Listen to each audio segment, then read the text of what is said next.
Today is Wednesday, August 27, 2014, the 239th day of the year. There are 126 days remaining until the end of 2014. On this day in 410 of the Christian era, the sacking of Rome by the Visigoths ends after 3 days. Surprised that the sack led by the Visigoth king Alaric I only takes 3 days makes you wonder how drunk the Romans were, or how many Visigoths were there doing the sacking. The Visigoths, a branch of nomadic Gothic tribesmen, ancestors of modern-day Germans, they wander so much they compare themselves to the Israelites, wandering in the Sinai for 40 years after the Exodus, but with better hair, sick body piercing, and far more elaborate tattooing. The comparison, with those particular Old Testament wanderers, hilarious considering future history, and it's probably not even true. Probably just made up by the 15-year-olds who write Wikipedia. The Visigoths eventually try giving up swarming and settle down once they have enough sacking under their belt after taking Roman Hispania, or as we like to call it, the Iberian Peninsula. The Visigoth Kingdom, or as we like to call it, Portugal, well situated in Western Europe facing the Great Atlantic Sea, great fishing in those days before the discovery of omega-3 health benefits of fish oil, decent surfing, cheap drinks, great women.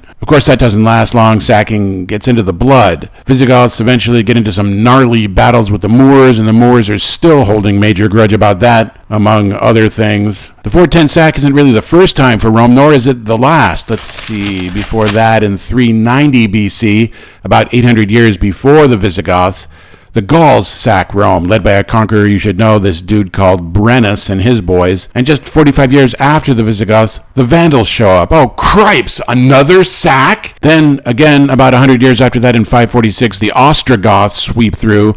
And once more in 1084 when the Normans do the sacking, led by Robert Guiscard. He just wants to be a pop star, gets a record contract. It goes on. 1567, 34,000 troops under Holy Roman Emperor Charles V. They're mad about getting stiffed in the paycheck department. They just want to get paid. And they're plenty hungry, too, so they go on rampage and sack the Eternal City just for old time's sake. They figure, what the hell, another sack can't be all that much more humiliating. On this day in 1854, petroleum is discovered in Titusville, Pennsylvania, leading to the world's first commercially successful oil well. Eventually, it doesn't take long, they figure out how to use the stuff to make a buck, or make a whole lot of bucks, and refined petroleum picks up where whale oil leaves off, which is good news for the whales, but not for long because the Japanese are just not going to give up eating them. The petroleum, a double-edged sword, sure, we like having lights on in the house, and electric hair dryers and all. And we're not even close to giving up our cars, man. Don't even think about touching it. But on the downside now is, poisonous, flammable tap water because of all the fracking chemicals and whatnot in the groundwater, compared to alternative energy sources, which we don't even got yet, and the ones we do got, working people can't afford. The water is the big question. The war's over there on the other side of the world, but if you want, we can bring it here just as well. It all comes down to who gets to hydrate, who gets to irrigate. The easy money boys who make it from exploiting old Mother Earth aren't going to let you stand in their way. Never get between a greedy man and a dollar bill. That's some good advice there, son. But then, Love Canal, any decommissioned nuclear energy site, the Hanford, Washington plutonium farm, Bikini Atoll, hell, the entire Marshall Island archipelago, Lake Erie, Oak Ridge, Tennessee, Oak Creek, Wisconsin, the Housatonic River out of Pittsfield, Massachusetts, the entire post-Fukushima North American West Coast, etc. By the way, here's a hint.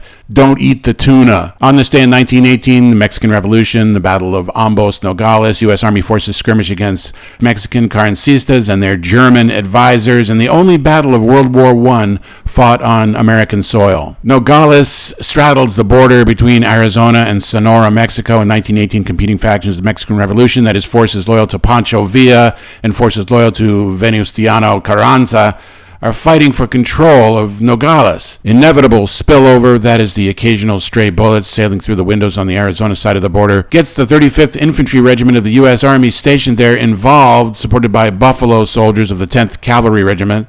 The fighting there on this day in 1918 is just one minor battle in a 9-year campaign, the so-called Border War, involving Mexican revolutionaries and the Mexican-American border states, Arizona, New Mexico, Texas. The Battle of Ambos Nogales is significant because of the presence of military advisors deployed to the region by Imperial German High Command. In 1918, the United States at war with Germany. The border campaign seems to be an opportunity for them. The Germans don't want to say they're overreaching, might be attempting attempting to take advantage of Mexico's political instability at the time, because wouldn't it be swell for them to be entrenched right there at America's back door? The Americans prevail, however, inflict a major tail-kicking, really, and the Germans back off from Sonora. Born this day in 1890 in Philadelphia, Man Ray, American-French photographer and painter, or as his parents know him, Emanuel Radnitsky. He changes his name because Man Ray looks better on a marquee, and because, he just wants to blend in. He's best known as a fashion and portrait photographer and a major figure in the surrealist and Dadaist movements.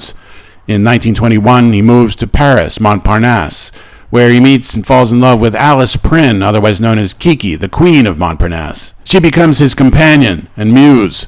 He makes a lot of pictures of her. He meets and photographs James Joyce, Antonin Artaud, Jean Cocteau, Gertrude Stein. He takes the American fashion model Lee Miller as his photographic assistant and lover in the 30s. When World War II comes to Paris with the Nazi occupation in 1940, the blending in just isn't working for Man Ray anymore.